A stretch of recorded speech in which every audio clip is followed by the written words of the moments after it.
نستعينه من يهدي الله فلا مضل له ومن يضلل فلا هادي له وأشهد أن لا إله إلا الله وحده لا شريك له وأشهد أن محمدا عبده ورسوله أما بعد فإن خير الحديث كتاب الله وخير الهدى هدى محمد صلى الله عليه وسلم وشر الأمور محدثتها وكل محدثة بدعة وكل بدعة ضلالة وكل ضلالة في النار.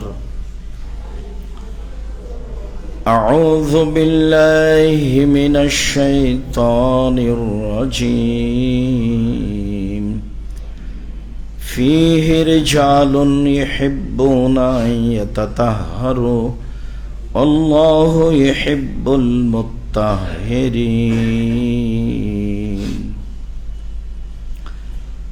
عن أبي هريرة رضي الله تعالى عنه قال لقيني رسول الله صلى الله عليه وسلم وكنت جنوبا فأخذ بيدي فمشيت معه حتى قعد فانسللت فأعطيت الرحل فاغتسلت ثم جئت وهو قاعد فقال أين كنت يا أبا هريرة؟ قلت له قال سبحان الله إن المؤمن لا ينجس. وفي رواية فقلت له أن أكره أن أجالسك حتى أغتسل إلى آخر الحديث رواه البخاري ومسلم. عن أبي هريرة رضي الله تعالى عنه قال قال رسول الله صلى الله عليه وسلم لا يبولن أحدكم في الماء الدائم الذي لا يجري ثم يغتسل فيه إلى آخر الحديث رواه البخاري ومسلم. সম্মানিত দিনী ভাই বোন, প্রশংসা আল্লাহর জন্য, শান্তি অবতীর্ণ হোক আল্লাহর রাসূলের উপর সাল্লাল্লাহু আলাইহি ওয়াসাল্লাম। আমরা অবগত আছি আমাদের বিষয়ের কথা। আমাদের বিষয় চলছে মানুষের পবিত্রতার উপরে। সেই বিষয়কে সামনে রেখে আজকের জুমার খুতবার বক্তব্যের বিষয় হচ্ছে অপবিত্র মানুষ যাদের ফরজ গোসলের প্রয়োজন হয়েছে তারা কি কি করতে পারে এবং পানি অপবিত্র হয় কি না, এ ব্যাপারে আমরা এক গুরুত্বপূর্ণ সংক্ষিপ্ত তথ্যবহল বিবরণের চেষ্টা করব ইনশাআল্লাহুল আজিজ। বিষয়টি আমাদের জন্য অতীব জরুরি হবে বলে আমরা মনে করি। আমরা আগে থেকেই অবগত আছি সেখানে মসজিদে নববী থেকে প্রায় 3 কিলোমিটার দূরে কোবা নামক স্থানে এক মসজিদ রয়েছে যার নাম কোবা মসজিদ। সেখানে কেউ যদি 2 রাকাত সালাত আদায় করে তাহলে সে কবুল ওমরার সমান নেকি পাবে বলে রাসূল সাল্লাল্লাহু আলাইহি সাল্লাম ঘোষণা দিয়েছেন। মসজিদে নববীতে 2 রাকাত সালাত আদায় করলে অন্য মসজিদের চেয়ে 1000 গুণ বেশি নেকি হবে, এ কথাই ঠিক। তবে একটি ওমরার নেকি হবে এ কথা নয়। পৃথিবীতে 3টে মসজিদে দেখতে যাওয়ার জন্য, ইবাদত করতে যাওয়ার জন্য সফরের অনুমতি রয়েছে। তার একটি মসজিদ হচ্ছে মসজিদে নববী যা মদিনায় অবস্থিত, একটি মসজিদ হচ্ছে বাইতুল মুকাদ্দাস যা জেরুজালেমে অবস্থিত, আর একটি মসজিদ হচ্ছে মসজিদে কাবা, বাইতুল্লাহ, কাবা ঘর। এই 3টির অন্তর্ভুক্ত মসজিদে কোবা নয়। তারপরেও মসজিদে কোবার একটি ভিন্ন ধরনের মর্যাদা রাসূল সাল্লাল্লাহু আলাইহি সাল্লাম উল্লেখ করেছেন। তাতে তিনি বলেছেন, কেউ যদি মসজিদে কোবায় 2 রাকাত সালাত আদায় করে তাহলে সে ওমরার সমান নেকি পাবে। ওমরা একটি বড় ইবাদতের অন্তর্ভুক্ত। সেখানে কতগুলি লোক রয়েছে যারা পবিত্রতাকে ভালোবাসে, আর যারা পবিত্রতা অর্জন করে আল্লাহ তাদের ভালোবাসেন। সেটাই হচ্ছে আমাদের বিষয়, পবিত্রতা। পবিত্রতাই আজকের আলোচনা। যারা পারিবারিকভাবে অপবিত্র হয়েছে বলে মনে করি তারা কি করতে পারি? আবু হুরায়রা রাদিয়াল্লাহু তাআলা আনহু বলেন, লাকিয়ানি রাসূলুল্লাহ সাল্লাল্লাহু আলাইহি সাল্লাম অকুন্তু জুনুবান। একদা আমার সাথে আল্লাহর রাসূলের সাক্ষাৎ হলো, তখন আমি অপবিত্র ছিলাম, আমার ফরজ গোসলের প্রয়োজন ছিল। ফা আখাজা বিয়াদাইয়া, তিনি আমার হাত ধরলেন। ফামাশাইতু মাহু, আমি তার সাথে চলতে থাকলাম। তার মানে পৃথিবীর সবচেয়ে বড় মানুষ একটা সাধারণ মানুষের হাত ধরে রাস্তায় চলছেন। তিনি বলেন, মুহাম্মদ সাল্লাল্লাহু আলাইহি সাল্লামের সাথে আমার সাক্ষাৎ হলো, তিনি আমার হাত ধরলেন, এই অবস্থায় তার সাথে আমি চলতে থাকলাম। ফাঁকা আদা, এক জায়গায় তিনি বসে পড়লেন। ফান সালাউত, যখন বসে পড়লেন তখন আমি চুপে না বলে ধীরে ওখান থেকে বের হয়ে গেলাম। চুপে না বলে ধীরে ওখান থেকে বের হয়ে গেলাম। ফাআতাইতু রাহালা, বাসায় চলে আসলাম। ফাগতাসালতু, গোসল করলাম। সুমা জিইতু, আবার আসলাম। ওয়া কায়েদুন, এখানে বসে আছে। আমি চলে গেছি, তিনি জানেন না এ কথাই নয়, কেননা একই জায়গার ব্যাপার, তিনি জানবেন এ কথাই ঠিক। তিনি এখানে বসে আছেন। আমরা একটা মানুষ হিসেবে সময় ভাবতে পারি কতটুকু সময় লাগতে পারে। ধরলাম বাসা কাছে আছে, দেখি তিনি বসে আছেন। তিনি আমাকে বলছেন, আবু হুরায়রা আইনা কুনতা, আবু হুরায়রা তুমি কোথায় গেছিলে? ফাকুলতু লাহু, বিবরণটা আমি পেশ করলাম, এই ঘটনা। অফি রিওয়ায়াতিন, অন্য এক বর্ণনা এসেছে, লাকাত কুলতু, আমি তাকে বললাম যে ইন্নী কুনতু জুনুবান, আমি অপবিত্র ছিলাম। ফা আকরাহু আন উজালিসাকা হাত্তা আগতাসিলা, আমি গোসল না করে আপনার পাশে বসে থাকবো, এইটা আমি পছন্দ করিনি। আপনার পাশে বসে থাকতে আমাকে ভালো লাগেনি আমার অপবিত্রতার কারণে, তাই আমি এইভাবে বাসায় চলে গেছিলাম, আমি গোসল করে আসলাম। তখন তিনি উত্তরে বললেন, সুবহানাল্লাহ, ইন্নাল মুমিন লা ইয়ানজুসু। সুবহানাল্লাহ, বলো কি তুমি? মোমেন পুরুষ নারী কোনো সময় অপবিত্র হয় না, বসে থাকার অযোগ্য হয় না, একটা কাজ করার অযোগ্য হয় না। যেটা তার ফরজ গোসলের ব্যাপার সেটা তার শারীরিক পবিত্রতা। এর অর্থ এই নয় যে সে ব্যক্তি হিসেবে অপবিত্র হয়েছে, সে আমার সাথে বসে থাকতে পারবে না, সে রাস্তায় চলাচল করতে পারবে না, সে কোনো কাজ করতে পারবে না, কথাটা এমন নয়। সুবহানাল্লাহ, বলো কি আবু হুরায়রা?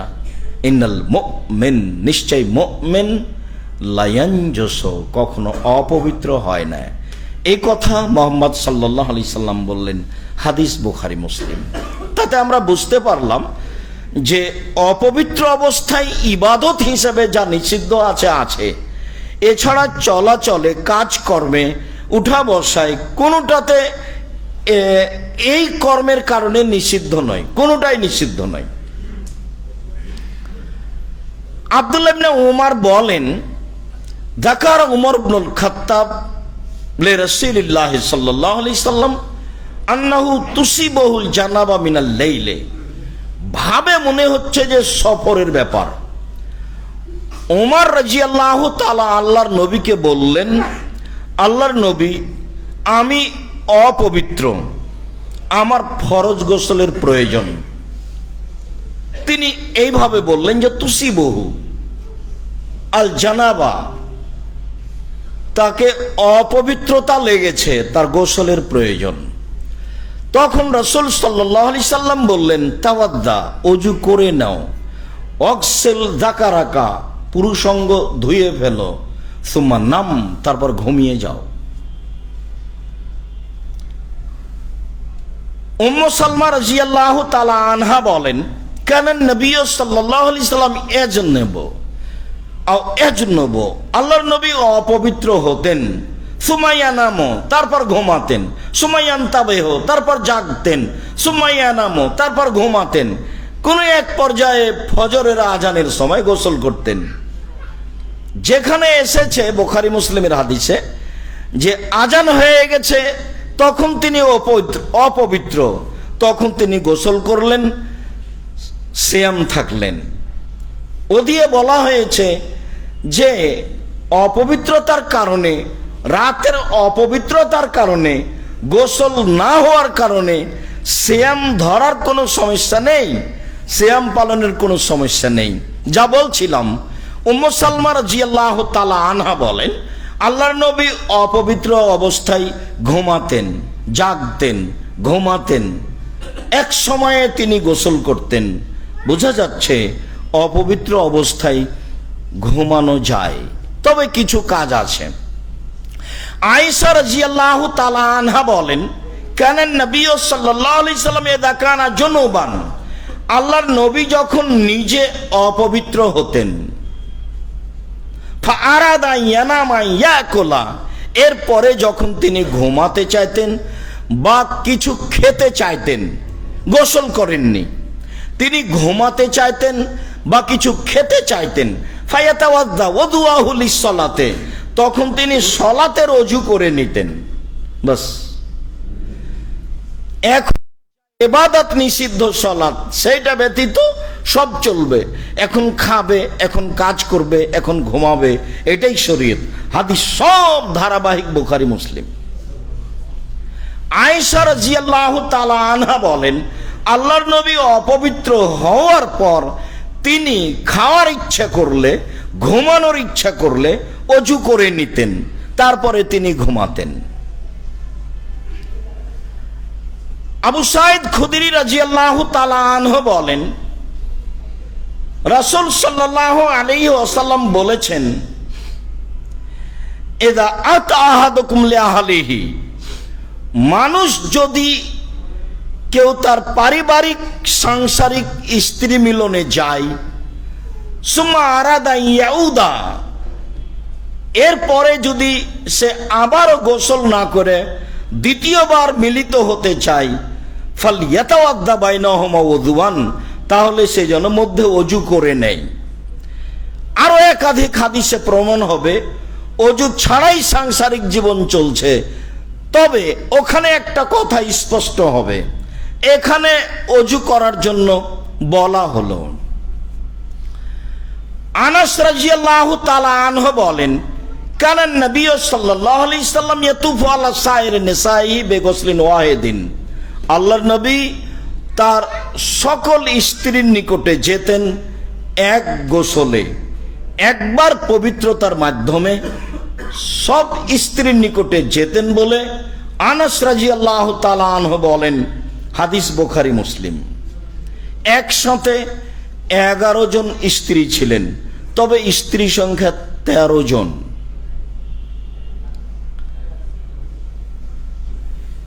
আবু রাফি রাদিয়াল্লাহু তাআলা আনহু বলেন,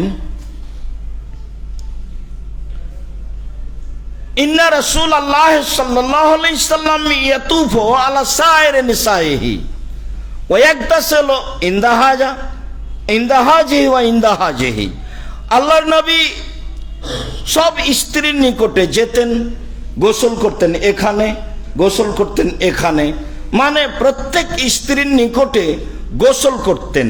আবু রাফি বলেন, ফাকুলতু লাহু, আমি বললাম, আল্লাহ তাজালাহু গোসলান ওয়াহিদান আখিরান, আপনি যদি শেষে একবার পবিত্রতা অর্জন করতেন, গোসল করতেন, তাহলে কি হতো না? পরিস্থিতিতে এটা জিজ্ঞাসা। তখন রাসূল সাল্লাল্লাহু আলাইহি সাল্লাম বলছেন, দেখো, হাদা আসকা ও আতিয়াব ও আতহার, গোসল করা উত্তম, পবিত্র, গোসল করা অতীব উত্তম, গোসল করা অতীব পবিত্র, গোসল করা অতীব পরিষ্কার। উপরের হাদিসটা বুখারী মুসলিম, এ হাদিস আবু দাউদ, নাসাই, তিরমিজি, ইবনে মাজার হলেও হাদিসের সূত্র বিশুদ্ধ। যে হাদিস বুখারী মুসলিম থেকে প্রমাণিত তাতে প্রমাণ রয়েছে শেষে একবার পবিত্রতা অর্জন করা, গোসল করা। আর এই হাদিসে প্রমাণ হয় যে প্রত্যেক স্থানে, প্রত্যেক পরিবারের নিকটে। তখন সাহাবী বললেন যে একবার শেষে করলে কি হতো না? তখন তিনি না বললেন না, তবে তার কারণ উল্লেখ করলেন। তাতে তিনি বললেন জায়েজ তো অবশ্যই, একবার গোসল করাই যথেষ্ট, জায়েজ তো অবশ্যই, তবে এইটা অতীব উত্তম, এটা অতীব পবিত্র, এইটা অতীব পরিষ্কার।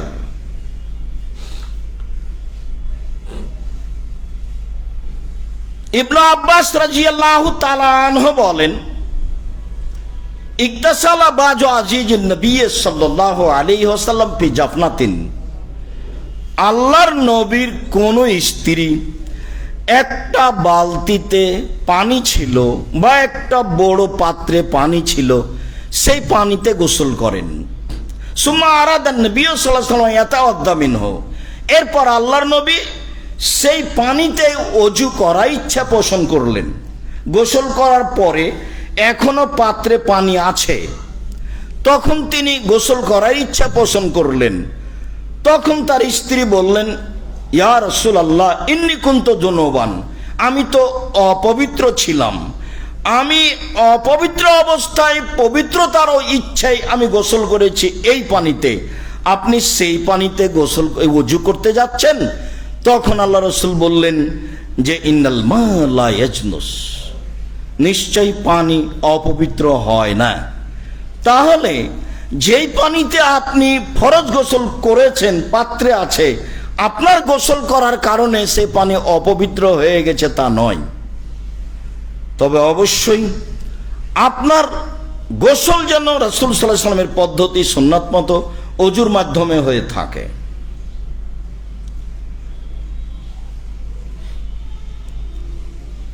আয়েশা রাদিয়াল্লাহু তাআলা আনহা বলেন, কানা নবী সাল্লাল্লাহু আলাইহি ওয়াসাল্লাম ইগতাসালু মিনাল জানাবা, আল্লাহর নবী অপবিত্র অবস্থায় গোসল করতেন। সুম্মা ইস্তাগফিরু বি ক্বাবলা নাগতাসিলা, এরপরে তিনি আমার শরীরের সাথে শরীর রেখে গরম অনুভব করতেন আমার মাধ্যমে, তখন আমি গোসল করিনি। এক ডাক্তারের কথা এলাকা ভিত্তিক বিভিন্নভাবে হয়ে থাকে, শিরক হয়ে থাকে বিভিন্নভাবে। তো রাজশাহী বাগমারার এক ডাক্তার বলছে যে আমাদের অবস্থাটা এই যে স্বামী স্ত্রী গোসল করেছে, স্বামী এখন গোসল করে ঘরে যাচ্ছে আর স্ত্রী গোসল করতে আসছে, এতে যদি গায়ের সাথে গাও লেগে যায় তাহলে গোসল বাতিল। দিনাজপুরে এক হাই স্কুলের হেডমাস্টার বলছেন, আব্দুর রাজ্জাক সাহেব, চৌকি বিছানা থেকে নিয়ে বাহির বারান্দা পর্যন্ত, স্যান্ডেল পর্যন্ত, জুতা পর্যন্ত চটছালা মাদুর বিছা আছে, কেন বলতে পারেন? বলছি তা তো বলতে পারছি না, হয়তো বা পরিষ্কারের জন্য। তখন বলছেন না না না না, যার ফরজ গোসল হয়েছে সে গোসল না করে যদি মাটিতে পা দেয় তাহলে মাটি অভিশাপ করবে, এই জন্য জুতা স্যান্ডেল পর্যন্ত মাদুর বিছানো আছে। আয়েশা রাদিয়াল্লাহু তাআলা আনহা বলেন, আল্লাহর নবী আগে গোসল করে আমার শরীরের মাধ্যমে গরম অনুভব করতেন, তখন আমি গোসল করিনি। আমার ইবনে ইয়াসির রাদিয়াল্লাহু তাআলা আনহু বলেন, রাসূল সাল্লাল্লাহু আলাইহি ওয়াসাল্লাম বলেছেন, সালাসুন লা তাকরাবুহুল মালায়েকাতু, তিন শ্রেণীর মানুষের কাছে ফেরেশতা যায় না। তিন শ্রেণীর মানুষের নিকটে ফেরেশতা হয় না।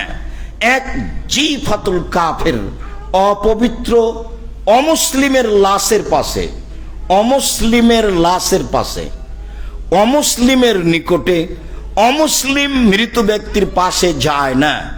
দুই,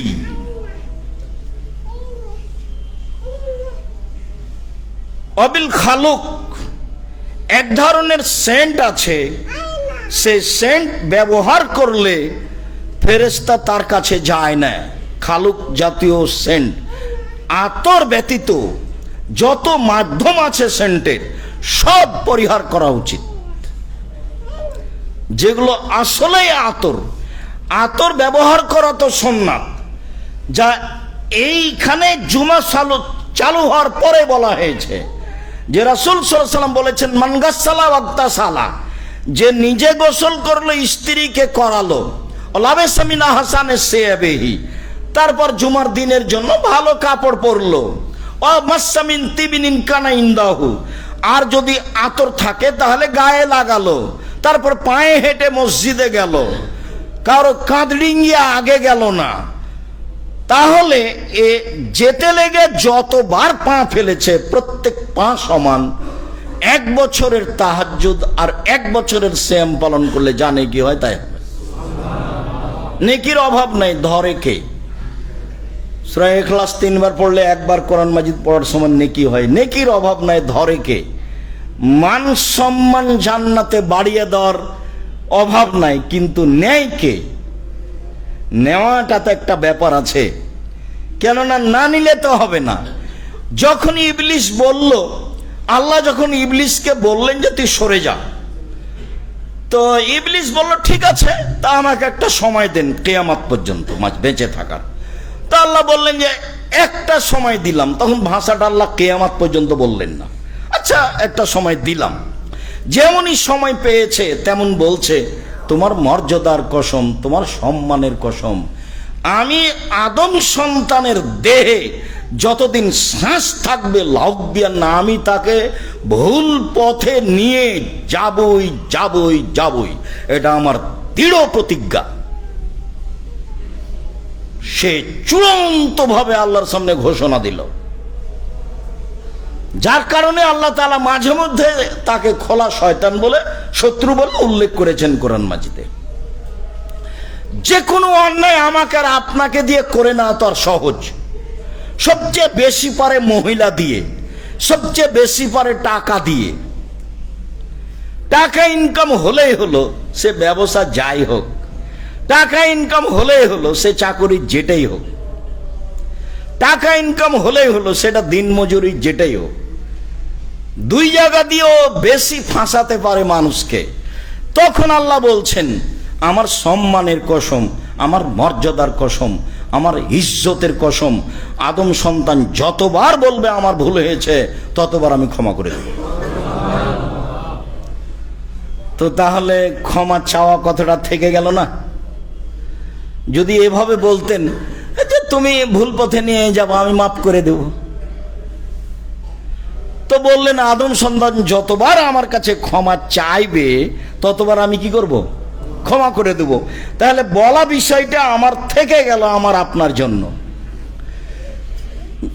একদিন গাধার পিঠে উঠে আল্লাহ নবী বলছেন, মজ গাধার পিঠার কতখানি দূরাদূরি আছে, এমনি তো ছোট প্রাণী পাশাপাশি। তো বলছেন মজ, তখন লাব্বাইক সাদাইক ইয়া রাসূলুল্লাহ, বলেন আল্লাহর নবী আমি প্রস্তুত। কি বলছেন বলেন? মজ লাব্বাইক সাদাইক, জি বলেন আমি প্রস্তুত। মজ লাব্বাইক সাদাইক, জি বলেন আমি প্রস্তুত। বললেই তো হলো, পাশেই তো লেগে আছে। যার কারণে আমি যখন কোনো কথা বলি বক্তব্যের মাঠে, তখন কেউ বাদাম খায়, এটা আমি গ্রহণ করতে পারি না। আমি কেসা কাহিনী বললে আমার ভেতরটা একটু দুর্বল থাকতো, তো আমি তো কোনোদিন কেসা কাহিনী বললাম না। আপনি এই সময়ে চায়ের স্টলে থাকেন, আমি তখন কেমনে মেনে নিই?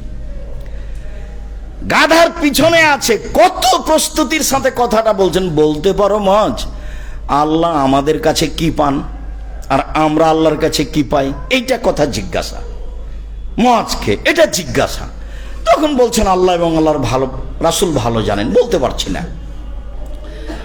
দেখো আল্লাহর কাছে আমরা পাই, উনি আমাদের শাস্তি দিতে পাবেন না। আর আল্লাহ আমাদের কাছে পায় যে আমরা তার শিরক করতে পাবো না। তাহলে কোনটা আগে থাকলো? উনি তো শাস্তি দিবেন না, এটাই ঠিক, কিন্তু আগে থাকলো কোনটা? শিরক না করা।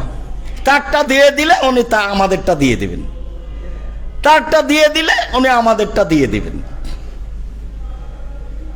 যার কারণে আবু যার গেফারি রাদিয়াল্লাহু তাআলা আনহু বলেন, একদিন আমি আল্লাহ রাসূলের ওখানে গেলাম, দেখি তিনি ঘুমিয়ে, আমি চলে আসলাম।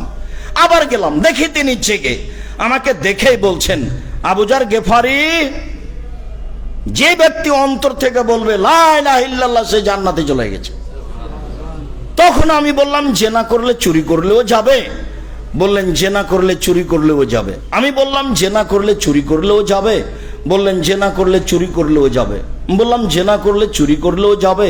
জেনা করলে চুরি করলেও যাবে। তোমার নাকটা মাটিতে মিশে যাক, আমি বলছি যাবে, তুমি আপত্তি করার কে? এখানে এবার মুহাম্মদ সাল্লাল্লাহু আলাইহি ওয়াসাল্লাম নিজে বলছেন আবু যার গেফারিকে। এখানে আর একটা কথা থেকে যায় যে এই পাপ দুটি আল্লাহ রাসূল বারবার উল্লেখ, সাহাবী বারবার উল্লেখ করছেন কেন? সত্য এর চেয়ে বড় পাপ, মানুষ হত্যা এর চেয়ে বড় পাপ, বাপ মার অবাধ্য চলা বড় পাপ, শিরক করা বড় পাপ। এই দুটা পাপে সামাজিক যত অপমান আছে, আর কোনো পাপে সামাজিক তত অপমান নেই।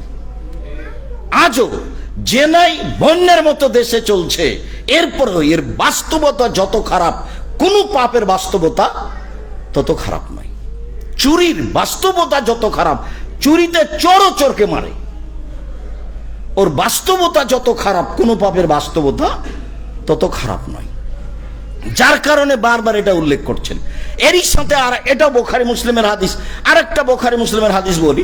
আবু হুরায়রা রাদিয়াল্লাহু তাআলা আনহু বলেন, একদা আমি আল্লাহ রাসূলের পিছে পিছে গেলাম, উনি হাঁটতে আছেন। ভাবছি কোথায় যাচ্ছেন। এক জায়গাতে আমাকে বলছেন, আবু হুরায়রা এখানে থামো, আমি আসছি। চলে গেলেন, দেরি হচ্ছে, আমি চিন্তিত, কোনো দুর্ঘটনা ঘটে নাকি। তারপর কি ব্যাপার, খুব ব্যস্ত হয়ে গেছে। আমি দেখছি এই যে আসছেন দেখছি তো বলছেন যে চুরি করলে জেনা করলেও যাবে। আবার বলছেন চুরি করলে জেনা করলেও যাবে। এভাবে চলে আসলেন। তখন আমি বললাম, আল্লাহর নবী, আপনি কার সাথে কথা বলছিলেন? কাউকে তো দেখলাম না। আপনি কার সাথে কথা বলছিলেন? চুরি করলে জেনা করলেও যাবে, এটা আপনি কার সাথে কথা বলছিলেন? তখন আল্লাহর নবী বলছেন, আরে শোনো, জিবরাইল আমাকে বলছে যে কেউ যদি অন্তর থেকে লা ইলাহা ইল্লাল্লাহ বলে, সে এই পাপ করলেও জান্নাতে যাবে। তখন আমি বলছি যে এটা করলেও যাবে। তো জিবরাইল বলছেন এটা করলেও যাবে। কিন্তু আমি তো জিবরাইলকে দেখতে পাবো না, কিন্তু আল্লাহ রাসূলের হ্যাঁ আর জিজ্ঞাসাটা আমি শুনতে পাচ্ছি। আল্লাহ রাসূল বলছেন এ করলেও যাবে, আমরা এ করলেও যাবে। তা আল্লাহ রাসূল কার সাথে কথা বলছেন? আমি তো দেখতে পাই না। কারণ জিবরাইলকে তো আর মানুষ দেখতে পাবে না। আয়েশা রাদিয়াল্লাহু তাআলা আনহাকে আল্লাহ রাসূল বলছেন, আয়েশা, জিবরাইল তোমাকে সালাম দিল, এই যে জিবরাইল তোমাকে সালাম দিল। তখন জিবরাইল বলছেন, ওয়া আলাইহিস সালাম, আপনাকেও সালাম, জিবরাইলকেও সালাম। আপনি তো দেখতে পান, আমরা তো দেখতে পাই না। আপনি তো বুঝতে পারেন, আমরা তো বুঝতে পারি না। এক বিছানায় এক ল্যাপের নিচে তিনজন, মুহাম্মদ সাল্লাল্লাহু আলাইহি সাল্লাম, আয়েশা এবং জিবরাইল, অথচ আয়েশা বুঝতে পারেন না কোথায় জিবরাইল আছেন। একসাথে এক বিছানায় তিনজন, আয়েশা রাদিয়াল্লাহু বুঝতে পারেন না যে জিবরাইল কোথায় আছেন। যেটা বলছিলাম সেটা হচ্ছে, কথা প্রসঙ্গে কথা এসেছে তো, শিরক, ওরটা আগে দিয়ে দিলে আমারটা দিয়ে দিবেন। তো আমাকে কিছু বলা লাগবে, না বললে তো আর কিছু হয় না। নেকি তো মানুষ লুটে নিতে পারে, এ কথাই ঠিক। পথ তো অনেক, কিন্তু ধরে কে? ধরলে তো কিছু বলা লাগে, কিছু করা লাগে। তো তিন শ্রেণীর মানুষের কাছে যায় না। তার তৃতীয় শ্রেণীর মানুষ হলো যারা অপবিত্র হয় যতক্ষণ পর্যন্ত ওযু না করে। জরুরি না হলেও ওযু করে ঘুমাবে, ওযু করে কাজ করবে, ওযু করে রান্না বান্না করবে, ওযু করে বেগুনের গাছ থেকে বেগুন উঠিয়ে নিয়ে আসতে পারে, সিমের গাছ থেকে সিম তুলে নিয়ে আসতে পারে, যে কোনো কাজ করতে পারে ওযু করে। আমি গোসল জন্য মাটি আমার উপরে অভিশাপ করবে, সিম গাছ থেকে সিম ছিঁড়লে সিম আর ধরবে না, এইসব সব হচ্ছে শিরকি কথা। আজম রাদিয়াল্লাহু তাআলা আনহু বলেন, একটা পত্র আল্লাহর নবী লিখেছিলেন আমার কাছে। পত্রে লেখা ছিল, আল্লাহ ইয়ামাসাল কোরআনা ইল্লা তাহিরুন, পবিত্র ব্যক্তি ছাড়া যেন কোরআন স্পর্শ না করে। এই হাদিস দিয়ে এক শ্রেণীর মানুষ বলতে চেয়েছেন যে ওযু না করলে কোরআন শরীফ স্পর্শ করা যাবে না। এইটা মূলত অমুসলিম মানুষকে বলা হয়েছে, অমুসলিমকে। অমুসলিম কোরআন মাজিদ স্পর্শ করতে পাবে না। আর কেউ যদি আরেকটু ব্যাখ্যা করার চেষ্টা করেছে, তারা বলেছে যে যাদের ফরজ গোসলের প্রয়োজন হয়েছে, ফরজ গোসল না করে তারা কোরআন মাজিদ স্পর্শ করতে পারবে না। এখানে যেটা বলা হয়েছে সেইটা হলো মূলত অমুসলিম। মুসলিম যে কোনো সময়ে কোরআন মাজিদ স্পর্শ করে পড়তে পারে, তবে যার ফরজ গোসলের প্রয়োজন তার জন্য স্পর্শ করে ধরে না পড়াই ভালো। ঋতুবতী মহিলা ধরতে পারে, পড়তে পারে। সন্তান প্রসবের পরে যাদের রক্ত আছে তারা ধরতে পারে, পড়তে পারে। তার প্রমাণ কি? এক নাম্বার, যে আয়েশা রাদিয়াল্লাহু তাআলা আনহা বলেন, কানান নবী সাল্লাল্লাহু আলাইহি ওয়াসাল্লাম ইয়াযকুরুল্লাহ আলা কুল্লি আহইয়ানিহি, আল্লাহ নবী সব সময় আল্লাহকে ডাকতেন, কোরআন মাজিদও পড়তেন। আয়েশা রাদিয়াল্লাহু তাআলা আনহা বলেন, আমি হজ সফরে গিয়ে তওয়াফ করতে করতে আমার ঋতু হয়ে গেল, আমি বসে কাঁদছি। তো আল্লাহ রাসূল বলছেন, কি ব্যাপার, কেন তুমি কাঁদছো? ও, তোমার ঋতু হয়েছে, সেই তো তুমি কাঁদছো। তখন তিনি বলছেন, হ্যাঁ, আপনারা যাবেন হজ আর উমরা নিয়ে, আর আমি শুধু হজ নিয়ে যাব, আমার উমরা তো বাতিল হয়ে গেল ঋতুর কারণে, আমি সেই জন্য কষ্টে কান্নাকাটি করছি। আল্লাহ রাসূল বলছেন, আরে সেই চিন্তা করো কেন তুমি, এটা তো আদমের মেয়েদের উপরে ফরজ করে দেওয়া হয়েছে, এখানে তোমার দুঃখ আফসোস করার কিছু নেই। আদম সন্তানের মেয়ে যারা, তাদের এটা হবেই, এটা স্বাভাবিক ব্যাপার। ইসলাম ইসলামুল হাজ্জ ইল্লা তওয়াফ, তওয়াফ ব্যতীত, সালাত ব্যতীত যা হাজি করে সবই করো, যা করে। হাজি যদি কোরআন মাজিদ পড়ে, হাজি যদি সুবহানাল্লাহ আলহামদুলিল্লাহ বলে, বুখারী মুসলিমের হাদিস। সালাতের উপরে যে বইটা লেখা আছে, যাওয়ার সময় নিয়ে গিয়ে দেখবেন, বা নিয়ে থাকলে দেখবেন, 8টা দলিল দেওয়া আছে ঋতুবতী মহিলারা কোরআন মাজিদ পড়বে। এই হাদিসে যেটা বলা হয়েছে সেটা হলো মূলত অমুসলিম।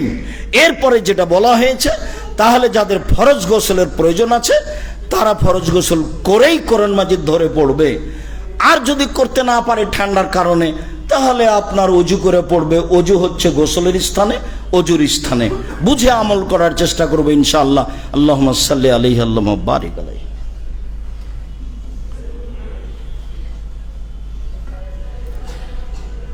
আলহামদুলিল্লাহ ওয়াহদা ওয়াসসালাতু ওয়াসসালামু আলা মান লা নাবিয়্যা বা'দা। আবু হুরায়রা রাদিয়াল্লাহু তাআলা আনহু বলেন, রাসূল সাল্লাল্লাহু আলাইহি সাল্লাম বলেছেন, লা ইয়াবুলান্না আহাদুকুম ফিল মাই দাইম আল্লাযী লা ইয়াজরি সুমা ইয়াগতাসিলু ফিহি, অবশ্যই তোমাদের কোনো পুরুষ নারী যেন বদ্ধ পানিতে গোসল না করে। যে পানি চলে না, আবার সে সেখানে গোসল করবে, এমন পানিতে যেন কেউ পেশাব না করে। পেশাব পায়খানা বদ্ধ পানিতে করা নিষেধ জোরালো ভাবে, যে পানিতে সে গোসল করবে। আবু হুরায়রা রাদিয়াল্লাহু তাআলা আনহু বলেন, রাসূল সাল্লাল্লাহু আলাইহি সাল্লাম বলেছেন, লা ইয়াগতাসিলু আহাদুকুম ফিল মাই দাইম ওয়া জুনুবুন, অপবিত্র অবস্থায় ফরজ গোসল কেউ যেন বদ্ধ পানিতে না করে। আমাদের দেশে যেগুলো পুকুর, বড় হোক আর ছোট হোক, সেগুলো বদ্ধ না চলমান? বদ্ধ। যদিও বিদ্বানেরা কিছু বলতে চেয়েছেন, কালু সাহাবেগণ বললেন, আবু হুরায়রা কাইফা ইয়াফালু, তাহলে অপবিত্র মানুষেরা কি করবে, কিভাবে গোসল করবে? তখন তিনি বলছেন, ইয়াতামানারু তানাওয়ালান, বালতি থেকে উঠিয়ে নিবে। উঠে নিয়ে এসে উপরে নিয়ে এসে গোসল করবে। পানি অপবিত্র হয় এ হাদিস এখানে দুটা বুখারী মুসলিমতে থাক, পরে ধারাবাহিক আরো আসছে। সাইব ইবনে ইয়াজিদ রাদিয়াল্লাহু তাআলা আনহু বলেন যে জাহাবাত বি খালাতি ইলা রাসূলিল্লাহ সাল্লাল্লাহু আলাইহি সাল্লাম, আমার খালা আমাকে রাসূলের কাছে নিয়ে গেলেন। আমার খালা আমাকে রাসূলের কাছে নিয়ে গেলেন, নিয়ে গিয়ে বললেন হাজা ইবনু উখতি ওয়াজিউন, আল্লাহ নবী এটা হলো আমার বোনের ছেলে অসুস্থ, এটা আমার বোনের ছেলে অসুস্থ। ফামাসা রাসি, তখন আল্লাহ নবী আমার মাথার উপরে হাত দিয়ে মাথাটা বলিয়ে দিলেন। ওয়াদালি বিল বারাকা, তারপর বরকতের দোয়া করে দিলেন। তার মানে মায়েরা পিতা তার ছেলেকে তার পছন্দনীয় লোকের কাছে নিয়ে যেতে পারে, দোয়া নিতে পারে, সে মহিলা হোক আর পুরুষ হোক, যাকে ও ভালো লাগে তার কাছে নিয়ে গিয়ে বলবে একটু দোয়া করে দেন। যেমন এর আগে একবার বলা হয়েছে, আনাস রাদিয়াল্লাহু তাআলা আনহু বলেন আমার মা একটা কাপড়কে ছিঁড়ে দুই টুকরা করলেন, আমার গায়ে অর্ধেক দিলেন, অর্ধেক পরনে দিলেন। আমি ছোট ছেলে, সাধারণ পরিবারের মানুষ। আমার মা আল্লাহ রাসূলের কাছে নিয়ে আমাকে বলছেন হাজা খোয়াইদে মক্কা ফাদুল্লাহু, এই যে আনাস আপনার ছোট খাদেম, আপনি তার জন্য দোয়া করেন। এই যে আমার মা খাদেম হিসেবে রাসূলের কাছে রেখে দিলেন। আমি 10 বছর রাসূলের বাড়িতে থেকেছি। মানুষ ভাবতে পারতো না যে আমি এই বাড়ির ছেলে কিনা, মানুষ মনে করতো আমি এই বাড়ির ছেলে। আমি সব কিছুতেই আছি, লেনদেন যা কিছু পানি টানি প্রয়োজনীয় সব কিছুতেই আছে। 10 বছর একটানা আমি খিদমত হিসেবে থেকেছি, খাদেমি খিদমত করার জন্য থেকেছি, খাদেম হিসেবে থেকেছি। তো তার মা দোয়া করার জন্য নিয়ে গেছিলেন। আমার খালা আমাকে নিয়ে গেলেন, নিয়ে এই কথাটা বললেন যে আমার বোনের ছেলে অসুস্থ। তখন আমার মাথায় হাত দিলেন আল্লাহ রাসূল, দিয়ে হাতটা বলিয়ে দিলেন এবং আমার জন্য আল্লাহ রাসূল দোয়া করলেন। সুম্মা তাওয়াদ্দা, তারপর আল্লাহ রাসূল ওযু করলেন। ফাসারাত মিন ওযুহি, তার ওযুর যেটুকু বাকি পানি ছিল সেটুকু আমি পান করে নিলাম। ওযুর বাকি পানি পান করা যায়, সুন্নাতের অন্তর্ভুক্ত, তাই ইতিপূর্বে একবার আলোচনায় এসেছে। সুম্মা কুনতু খালফাহু, আমি তার পিছনে দাঁড়ালাম। এখন যেগুলো বাক্য আসছে দুটো, এগুলো আলোচনার সঙ্গে সম্পৃক্ত নয়। আমি পিছন দিকে দাঁড়ালাম। ফা নাজারতু ইলা খাতামিন নবুয়া, আসলে তার পিঠে বাইনাকাতে পায়ে দুই কাঁধের মাঝে নবুয়াতের একটা চিহ্ন আছে, এটা আমি দেখবো সেই জন্য। তাহলে ছোট ছেলে নয়, একেবারে বুদ্ধি আছে। আমার খালা আমাকে নিয়ে গেছেন, তার মানে বুদ্ধি আছে, সবকিছু বুঝে। আমি রাসূলের পিছন দিকে দাঁড়ালাম, আসলে সে চিহ্নটা দেখব। তা আমি দেখলাম যে তার দুই কাঁধের মাঝে মিসলা জিরিল হাজালা, ঘুঘুর ডিমের মতো একটু উঁচু হয়ে আছে। এটা উনি শেষ নবী, তার প্রমাণ। খাতামুন নবুয়া, নবী শেষ, তার এটা প্রমাণ। আর কেউ বলেছে যে এইটা মশারি লাগানোর জন্য যে একটা গুঠলি গিরা লাগানো থাকে, বাঁধিয়ে দিবে কোথাও, এরকম একটা গোটার মতো হয়ে আছে, আপনার ছোলা মসুর ডালের মতো এরকম হয়ে আছে। এখানে বলা হয়েছে, বিভিন্ন জন বিভিন্ন তর্জমা করেছে, ঘুঘুর ডিমের মতো। আমি অনুমান করলাম যে তিনি যে নবী তার চিহ্ন এইটুকু। বদ্ধ পানি। আব্দুল্লাহ ইবনে উমর রাদিয়াল্লাহু তাআলা আনহু বলেন, সুইলা রাসূলুল্লাহ সাল্লাল্লাহু আলাইহি সাল্লাম আনিল মাই ইয়াকুনু ফিল ফালাতি মিনাল আরদে, যেগুলো পানি মাঠে আছে, পুকুরে আছে, নদীতে আছে, এসব পানি সম্পর্কে জিজ্ঞাসা করা হলো। ওমায়ানুবা আলাইহি মিনাস সাবাই ওয়াদ দাওয়াবে, যেখানে সাপ, ব্যাঙ, গরু, ছাগল, বাঘ, ভালুক, পশু প্রাণী যায় পানি খায়, সেই পানি পবিত্র কিনা এইটা জিজ্ঞাসা করা হলো। রাসূল সাল্লাল্লাহু আলাইহি ওয়াসাল্লাম বললেন, এজা কানা মা কুল্লাতান লাম ইয়াহমিল খাবাসা লাম ইয়াহমিল খাবাসা, পানি যদি 2 কুল্লা মোটামুটি 5 মুন হয়, পানি যদি 5 মুন হয়, তাহলে সে পানি অপবিত্র হবে না।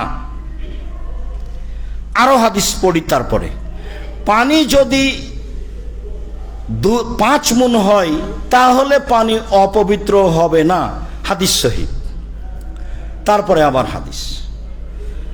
আবু সাঈদ রাদিয়াল্লাহু তাআলা আনহু বলেন, কিলালে রাসূলুল্লাহ সাল্লাল্লাহু আলাইহি সাল্লাম আন বিরিল বুদা, মদিনাতে একটা বোজা নামক ইদারা কূপ ছিল।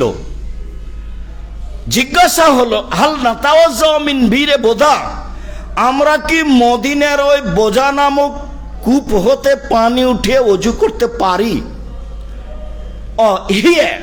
কূপটি হচ্ছে এই ইউলকাল হেয়াদো তুলকাল হেয়াদো ও লোহমুল কেলাবে অনাত্ন, সেখানে নিক্ষেপ করা হতো নারীদের ঋতু পরিষ্কার করা নেকড়া, সেখানে ফেলা হতো কুকুর, মরা প্রাণী, সেখানে ফেলা হতো আবর্জনা, দুর্গন্ধময় পচা কিছু। তো এই কূপের পানি নিয়ে ওযু চলবে কি? তখন রাসূল সাল্লাল্লাহু আলাইহি ওয়াসাল্লাম বললেন, আল মাউ তাহুরুন লা ইউনাজ্জিসু শাই, পানি পবিত্র, তাকে অপবিত্র করতে পারে না। তো প্রথম আলোচনার শেষের আলোচনা খুব কঠিন হয়ে গেল। এত কিছু সেখানে নিক্ষেপ করা হয়, তারপরেও সেই পানি পবিত্র, এটা হয় কি করে? আর পৃথিবীর সবচেয়ে বড় মানুষ বলছেন যে 20-25 হলে বুঝতে পারেন যে এটা ঠিক না বেঠিক। 20 হলে যিনি আঁচ করেন যে এটা ঠিক না বেঠিক, সব উপর থেকে হয়, এটা কিভাবে তিনি বলেন যে পানি পবিত্র? বিদ্বানগণ এক এক কথা বলতে চেয়েছেন। তাতে বলতে চেয়েছেন, এক সময়ে নিক্ষেপ করা হতো, এখন করা হয় না। যখন জিজ্ঞাসা করা হয়েছে তখন এসব কিছু নিক্ষেপ করা হতো না, তাই চলবে কি চলবে না এটা জিজ্ঞাসা করা হয়েছে। যেহেতু এখন নিক্ষেপ করা হয় না, কাজে চলে। তা আমরা তো খুব ভালো জানি, আমাদের বাড়ির পাশে গরু জবাই করার পরে পা ফেলে দেওয়া হতো, ভুঁড়ি ফেলে দেওয়া হতো, শকুন আসতো, এসবগুলো তো ফেলা হতো। তো এখানে ফেলা হতো, তো এখন তো আর ফেলা হয় না, এখন তো মানুষ প্রায় সব কিছুই খায়। তো তখন হয়তো এরকম ছিল না। ঘটনা এমন হতে পারে, না হওয়ার কিছু নয়। তবে বিদ্বানগণ এই ব্যাপারে আশ্রয় নিয়েছেন এইভাবে। তারপরে চলেন, আবু হুরায়রা রাদিয়াল্লাহু তাআলা আনহু বলেন, রাসূল সাল্লাল্লাহু আলাইহি সাল্লামকে জিজ্ঞাসা করা হলো, আল্লাহর নবী, ইন্না নারকাবুল বাহারা, আমরা সাগরে নৌকায় আরোহণ করি, ও নাহমিলুল মানা কালিলান মিনাল মা, অল্প পানি সাথে নেই, যদি আমরা এতে ওযু করি তাহলে পিপাসিত থেকে যাব। সাগরের পানি কি অপবিত্র? সাগরের পানিতে কি ওযু করতে পারি? তখন আল্লাহ রাসূল বললেন, আত-তাহুরু মাহুল হিল্লু মাইতাতুহু, সাগরের পানি পবিত্র, তার মরা প্রাণী হালাল। একটা জিজ্ঞাসা করতে গিয়ে আর একটা চলে আসলো। চলেন এবার এখানে সংক্ষিপ্ত কথা বুঝে নিই। বুখারী মুসলিমের এক হাদিসে এসেছে পানি পবিত্র, পানি অপবিত্র হয় না। এক হাদিসে এসেছে আবু দাউদ, নাসাই, তিরমিজির হাদিসে যে পানি 5 গুণ হলে অপবিত্র হয় না।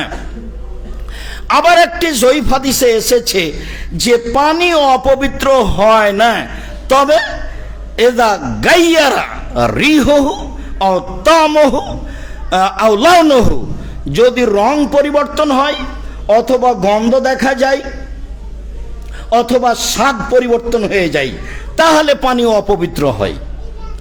বুড়ি গঙ্গার নদীর পানি তো কোটি কোটি মন, পাশে উপরে যারা আছে যেগুলো নলা, পানি তো মুখে দেওয়া তো বহু দূরের কথা, নামতেই সাহস করবে না, পানি তো অপবিত্র হয়। তার একাধিক হাদিস ইতিপূর্বে চলে গেছে, ধরতে পেরেছেন কিনা।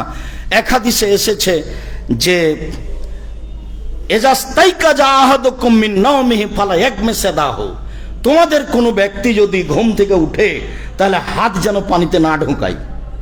ঢোকালে কি হবে? ঢোকালে কি হবে? পানি অপবিত্র হয়ে যাবে। তাই তো তিনি শক্তভাবে নিষেধ করলেন। হাদিস তো বুখারী মুসলিম। আবার বললেন, অবশ্যই তোমাদের কোনো ব্যক্তি যেন বদ্ধ পানিতে পেশাব না করে। মানে কি? পানি অপবিত্র হয়ে যাবে। অবশ্যই তোমাদের কেউ যে পানি চলে না তাতে যেন ফরজ গোসল না করে। তাহলে বোঝা যাচ্ছে পানি অপবিত্র হয়। পানি তো অপবিত্র হয়, তাহলে পানির পরিমাণ কি? তখন বিদ্বানগণ, এক শ্রেণীর বিদ্বান বলতে চেয়েছেন, আসলেই 5 মণ পানি হলে পানি অপবিত্র হবে না।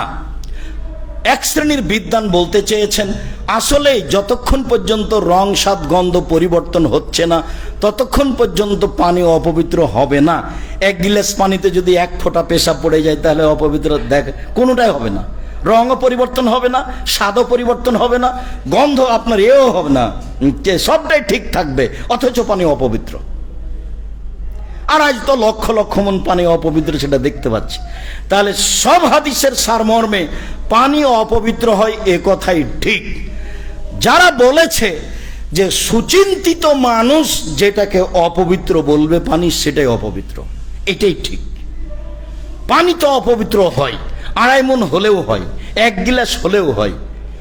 1 গিলাস পানির স্বাদও পরিবর্তন হবে না, গন্ধ পরিবর্তন হবে না, রঙও পরিবর্তন হবে না, অথচ তাতে 1 ফোঁটা পেশাব পড়েছে, তো অপবিত্র হয়ে গেছে। 2 কুল্লা কেন, লক্ষ লক্ষ মন পানি অপবিত্র, তা পানি তো অপবিত্র হয়, এটাও হাদিস। তাহলে বোঝা গেল যে আসলে সুচিন্তিত মানুষ যাকে বলবে পানি অপবিত্র সেটা অপবিত্র। এবার চলেন পরের অংশে। রাসূল সাল্লাল্লাহু আলাইহি সাল্লাম বললেন যে সাগরের পানিতে অজু করতে পারি কিনা। সাগরের পানি দিয়ে যদি অজু না চলে, ওটা যদি অপবিত্র হয় লবণাক্তের কারণে, তাহলে আমরা তো যেটা সাথে পানি নেই সেটা তো অল্প, অজু করলে শেষ হয়ে যাবে। তখন আল্লাহ রাসূল এক জিজ্ঞাসায় 2 উত্তর দিলেন, অজু করতে পারি কিনা। তখন বলছেন আরে সাগরের পানি পবিত্র আর সাগরের প্রাণী হালাল। এখন সাগরের প্রাণী হালাল, তো সাগরে তো ইয়ে আছে, হাঙ্গর আছে, কুমির আছে, সাপ ব্যাং আছে। এখন ফায়সালা এক শ্রেণীর মানুষ বলতে চেয়েছেন, বড় বড় বিদ্বান যারা 2-4 জন, আমি নাম উল্লেখ করি না তো সেই জন্য বলছি না, না হলে আমি নাম উল্লেখ করে বলতাম। পৃথিবীর শ্রেষ্ঠ বিদ্বান এক শ্রেণীর, তারা বলছে যে উপরে যেটা হালাল প্রাণী, পানি তো সেটা হালাল প্রাণী, উপরে যেটা হারাম প্রাণী, পানি তো সেটা হারাম প্রাণী। এক শ্রেণীর বিদ্বান বলছেন, একবার শীর্ষস্থানীয় যারা বিদ্বান তারা বলছেন ব্যাং ব্যতীত সবই হালাল। আর এক শ্রেণীর বিদ্বান বলছেন যে মানুষ যাকে মাছ বলবে সেটা হালাল, মানুষ যাকে বলবে যে মাছ নয় সেটা হারাম। তাহলে আমরা রাসূল সাল্লাল্লাহু আলাইহি ওয়াসাল্লামের হাদিস থেকে বুঝি এটাই যে যারা যেটাকে মাছ বলে রুচি বলে খাবে তার জন্য সেটা জায়েজ। ব্যাং নিষিদ্ধ অন্য হাদিস দ্বারা প্রমাণিত, সরাসরি 2টা হাদিসে ব্যাং হত্যা করা, ব্যাং দিয়ে চিকিৎসা করা, ব্যাং খাওয়া টোটালে না করে দিয়েছেন আল্লাহ নবী। অতএব ব্যাং ব্যতীত পানিতে যেসব প্রাণী আছে, কুঁচে হোক, কাঁকড়া হোক, আরো কিছু হোক, কচ্ছপ হোক, রুচি হলে খাবে, না হলে খাবে না। আমি খেতে বললাম এর অর্থ এই নয় যে বাড়িতে গিয়ে একটা কচ্ছপ ধরে নিয়ে বউকে বলবেন রান্না করো খাও, তখন আপনার এর মতো গাজীপুরের মতো বউ বলবে আমাকে তালাক দিয়ে দাও ভাই, তোমার সাথে আমি থাকবো না,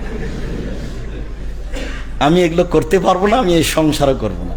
আর আমি বললাম হাদিসের গতিতে এই, তো সেই জন্য আজকেই কচ্ছপ ধরে বাড়িতে নিয়ে যেতে হবে, এটা তো নয়। মনে রাখা ভালো হবে যে এটাই ঠিক, যারা পানির প্রাণীকে যারা যেটা মনে করবে তারা সেটা খাবে, এ কথাই ঠিক। আপনি তো বেঞ্চি খান না, কোনো দিকে খাই, আপনি তো চিংড়ি মাছ খাচ্ছেন, কোনো দিকে বলছে এটা পোকা। তা অতএব এটাই ঠিক, মাছ যেটা সেটা খাবে, যার যেখানে রুচিতে কুলায়। ব্যাং টোটালেই নিষেধ, এ ব্যতীত যার যা রুচি হয়, সেটা কুমির হোক, আরও কিছু হোক, সেটা উভয় প্রাণী হোক, সেটা পানির প্রাণী হোক, সেটা স্থানের প্রাণী হোক, পানিতে থাকে তো, স্থলের প্রাণী হোক, পানিতে থাকে তো। অতএব আপনার রুচি হলে খাবেন, এ কথাই ঠিক। আলোচনার শেষের দিকে চলে আসি। রাসূল সাল্লাল্লাহু আলাইহি ওয়াসাল্লাম পানির ব্যাপারে বললেন, তাতে তিনি বললেন পানি অপবিত্র হয়। এ বিষয়ে আরেকটি গুরুত্বপূর্ণ কথা ছিল, রাসূল সাল্লাল্লাহু আলাইহি সাল্লামের মুখ থেকে স্পষ্ট বোঝা যায় যেটা, সেটা হলো এই যে পানি অপবিত্র হয়, এ কথাই ঠিক। যদি আমরা পানি পবিত্রতার ব্যাপারে সিদ্ধান্ত নিতে পারি এ পানি পবিত্র, তাহলে আমরা সেই পানি অজুর জন্য, গোসলের জন্য ব্যবহার করব। আর পারিবারিক বিষয়টি যেভাবে বলা হলো, অজুর প্রয়োজন হলে সে অজু করেই সব কিছু করতে পারবে, গোসল না করলেও, তার যেন সন্দেহ না হয়। জি, মুহাজির ইবনে কুনফুজ রাদিয়াল্লাহু তাআলা আনহু বলেন, আন্নাহু আতান নবী সাল্লাল্লাহু আলাইহি সাল্লাম, একদা তিনি আল্লাহর নবীর কাছে আসলেন। ওহো ইয়াবুলো, তখন আল্লাহ রাসূল পেশাব করছিলেন। ফাসাল্লামা আলাইহি, তিনি তাকে সালাম দিলেন। ফারাম ইয়াবদু আলাইহি, আল্লাহ রাসূল তার সালামের উত্তর দিলেন না। ফাতাওয়াদ্দা, তিনি ওযু করলেন। ও ইতাদারা ইলাইহি, তারপর আপত্তি পেশ করে তাকে বললেন, দেখো তুমি তো সালাম দিয়েছো, আমি তোমার সালামের উত্তর দিইনি এই জন্য যে আকরাহান আযকরা বেগাইরে তাহুরিন, আমি পবিত্রতা ছাড়া আল্লাহকে ডাকা ভালোবাসি না, সেই জন্য আমি তোমার উত্তরটা ওযু করার পরে দিলাম। আমার পেশাব পায়খানা অবস্থায় তুমি সালাম দিয়েছিলে, আমি ওই সময়তে তোমার উত্তর দিইনি। আমি এই জন্য উত্তর দিইনি যে পবিত্রতা ছাড়া আমি ইবাদত করা পছন্দ করি না। আয়েশা রাদিয়াল্লাহু তাআলা আনহা বলেন, আল্লাহর নবী সব সময় আল্লাহকে ডাকতেন, তাহলে অনেক সময় অপবিত্র অবস্থায়ও তিনি আল্লাহকে ডাকতেন, এ কথাই ঠিক। এটা হলো তার অতিরিক্ত পবিত্রতার ব্যাপার। এখন থাকলো যে পবিত্রতা এইভাবে পেশাব পায়খানা অবস্থায় সালাম দেওয়া যায় কি না। ইবনে মাজার এক হাদিসে এসেছে যে এ অবস্থায় সালাম না দেওয়াই উত্তম, তবে ফিকর বইয়ে 14টি জায়গা উল্লেখ করা হয়েছে সালাম না দেওয়ার। শুধু পেশাব পায়খানায় অপছন্দ বলা যেতে পারে, এছাড়া এ হাদিসে তো দেওয়া যাবেই, এছাড়া আর কোনো জায়গা নেই যেখানে সালাম দেওয়া যাবে না। সে যা করছে করুক, বিড়ি খাক, সিগারেট খাক, যেভাবে থাক না কেন, কোরআন তেলাওয়াত করুক, ওযু করুক, খেতে বসুক, খেতে বসেছে আর আমি বলছি মনে কিছু নিয়েন না ভাই, আপনি খাচ্ছেন সেই জন্য সালাম দিলাম না, এতগুলো বাক্য চলে আর আসসালামু আলাইকুম চলে না, এ ধর্ম কেমন একটা, এটা হয়। তাহলে যদি নিষেধ মনে করেন তাহলে পেশাব পায়খানা অবস্থায় সালাম দেওয়া যাবে না, অপছন্দ এ হাদিসে দেওয়া যাবে, ওই হাদিস দিয়ে অপছন্দ বলা হয়েছে। এছাড়া এমন কোনো জায়গা নাই পৃথিবীতে যেখানে সালাম দেওয়া যাবে না। সলাত হোক, আপনি সালাম দেন, উত্তর দিয়ে আঙ্গুল ইশারা করে, হাত বাঁধা আছে এভাবে আঙ্গুলটা উঠিয়ে দিলেই হয়ে গেল ওয়ালাইকুম আসসালাম, মুখে বলতে পাবে না। সম্মানিত মসজিদের মুসল্লি, সম্মানিত দিনী ভাই বোন, বলছিলাম যে সালাম দেওয়ার বিষয়টি আপনাদের কাছে যেন অস্পষ্টতা না থাকে। নিতান্তই যদি অপছন্দ বলে মনে করি তাহলে শুধুমাত্র পেশাব পায়খানা চলাকালীন সালাম দেওয়া অপছন্দ বলতে পারি, অত্র হাদিস দ্বারা প্রমাণিত হয় দেওয়া যায়। অতএব পৃথিবীর সব জায়গাতেই সালাম দেওয়া যাবে। উত্তর দেওয়ার বিষয়ে ভিন্নতা রয়েছে।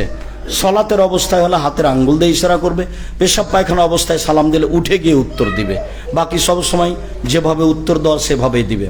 সম্মানিত দিনী ভাই বোন, আমরা আপনাদেরকে এই অংশে এসে প্রথম কথা যেটা জরুরিভাবে বলতে চাচ্ছি যে প্রতি জুমায় আপনি সহ আপনার ভাই বোন সহ আত্মীয় স্বজন সহ বন্ধুবান্ধব সহ অবশ্যই জুমার সালাতে উপস্থিত হওয়ার চেষ্টা করবেন। আমি ইনশাল্লাহ আপনার দিনী ব্যাপারে বিষয়ভিত্তিক কিছু না কিছু উপকার করব ইনশাল্লাহ। এতে আপনার সাথে আমি অদাবদ্ধ, এবং যেগুলো হবে সেগুলো সরাসরি আল্লাহ এবং আল্লাহ রাসূলের কথা হবে ইনশাল্লাহ। মর্মে আমার এই কথাটি গুরুত্ব সহকারে পালন করার চেষ্টা করব ইনশাল্লাহ। দ্বিতীয় হলো এই যে আমি যেটা প্রতিদিনই বলতে থাকবো, এটা আপনার কাছে যেন কোনো ভারী মনে না হয়। একটা কথা হলো এই যে মানুষ দান করে না, দানের কথা বলা হয় না সেই জন্য, তাহলে এটা তার একটা দুর্ভাগ্যের ব্যাপার। আর এমন একটা জায়গাতে থাকলো যে মানুষ তাকে দানের কথা বলে, তখন সে 5 বার শোনার পরে করে। আর ইবাদতের জগতে দানই সবচেয়ে ব্যতিক্রম ইবাদত। কাজে এখানে আসলে আমরা প্রতি জুমায় দানের কথাটা শুনতে পাই, তখন যেন আপনার অন্তরটা সামান্যতম দুর্বল না হয়।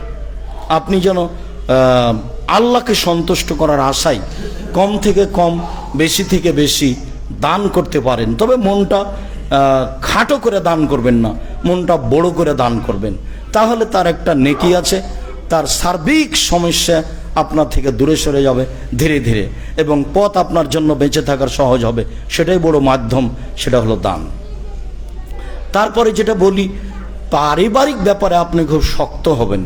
পারিবারিক ব্যাপারে যদি আপনি দুর্বল হন তাহলে পরিবারের কারণে আপনাকে জবাবদিহি হতে হবে, তখন আপনার পরকাল এমনিতে একটা বিপজ্জনক হয়ে যাবে। পারিবারিক ব্যাপারে খুব শক্ত হতে হবে। আহাল পরিবারের ব্যাপারে আল্লাহ রাসূল আদরের কথা বললেন, কিন্তু লাঠির ব্যবহার করার কথা বললেন 5 বার। যেই সবচেয়ে পৃথিবীর বড় মানুষ পরিবারের পারিবারিক বিষয়ে লাঠির কথা বলেন, তাহলে পরিবারের উপরে শক্ত হতে হবে, এ কথাই ঠিক। তারপরে যেটা বলছি, আমরা আন্তরিকভাবে আল্লাহর কাছে প্রার্থনা করি, আল্লাহ যেন আমাদের যারা মারা গেছে তাদের কবরের শাস্তি মাফ করে দেন।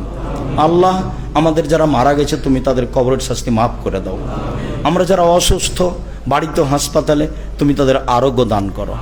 আমরা যারা বেঁচে আছি, তুমি তাদেরকে তোমার রাসূলের পদ্ধতি অনুযায়ী চলার, বেঁচে থাকার তৌফিক দান করো।